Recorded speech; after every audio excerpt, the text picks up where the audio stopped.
Nobody knew that this old gentleman with his excellent suits and his great taste for wine and culture, living in the southern parts of Helsinki, that he was actually a world-renowned gay artist. Now, Pekka, how did you get involved with the film, and how much did you know about Tom of Finland before you got involved with the film? Well, through the usual casting process. I mean, I probably fitted the age limit that okay, this guy could play it. So, that wasn't the only reason. No, okay, thank you. But I didn't know too much about Tom, about Touko. Actually, I think there's a big difference between Tom of Finland and Touko Laaksonen. Oh, how so? Well, you know, Tom of Finland, for many, it's his most known character. It's Kake, the leather guy with the cap. Yep. That's sort of Tom of Finland. Yeah, because the most common question I got when people got to know that I got the role is that how on earth are you going to produce those muscles in these months? What are you laughing at? So I think that's also something that was really interesting, just to see the difference, because people tend to sort of see the art and the artist as the same, and I think Touko lived a private life, and his art lived another life, and that's also sort of how he lived in Finland. He was not known as Tom of Finland in Finland. He was Touko Laaksonen, just an ad guy or this man on the streets of Helsinki. But then again, in LA, he was this icon when he got here, and yeah, it was truly interesting just to meet his relatives after a screening in Turku, his hometown, and I met up with his nephew.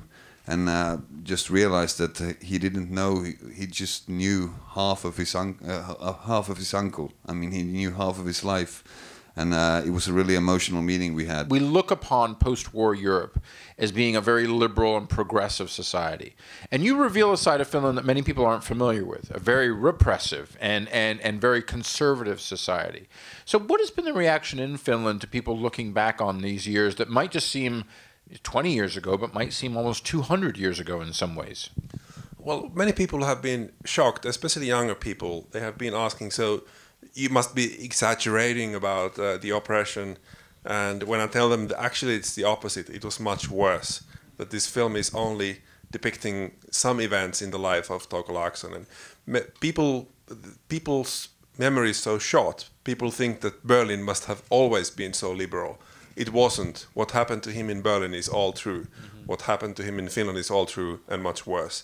And I think thinking of the times that we are living now and the political situations in many places, it's easy to say Russia or Poland, maybe also United States. It's good to remember that well, these things can roll back as easily as they roll can, forward. and it happens very quickly. Yes, unless people are aware of the fact that being open and liberal and accepting to the varieties of humanity it's not obvious. He has passed away, but were there any issues in terms of rights that you had to get in terms of the artwork or in terms of talking about elements of his life? He chose to write a will where he gave the rights of his work to a foundation, Tom of Finland Foundation, which is located here in California. And hey, Tom of Finland Foundation, because it's people he worked with and his friends and some of his lovers over the time who are now preserving his art and its memory, and working together with the Tom of Finland Foundation was an important part of making the film real, and that not only gave us the rights, but it also challenged us to make the film better and make the film more true. When I read the script for the first time, I got really scared for one scene, and it's in the beginning of the movie. You maybe remember when there are these soldiers running out on the ice and jumping into cold water, because I really hate cold water. So I think that was my first reaction. But as I mentioned, so. Depicting an iconic and a real human being, it's always you have to be like respectful and understand that you can't sort of throw around with the character as you can do with the Dostoevsky character. I mean, there's relatives and there's a real human being, behind it. But I think that's sort of the preparing for the role.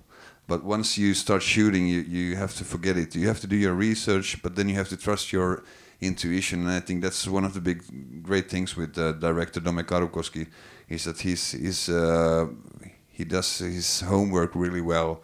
But then when we're shooting, he gives sort of the whole team, and I'm not talking only about the actors, the whole team, the DP and everybody, just the freedom to create and still without it ending up in a chaos. So yeah, you have to forget that you're depicting a real human being. You have to just focus on your co-actors. I think that's the main part. What was the translation from the printed script to the screen like, and what sort of changes were there that what we've seen in the final product?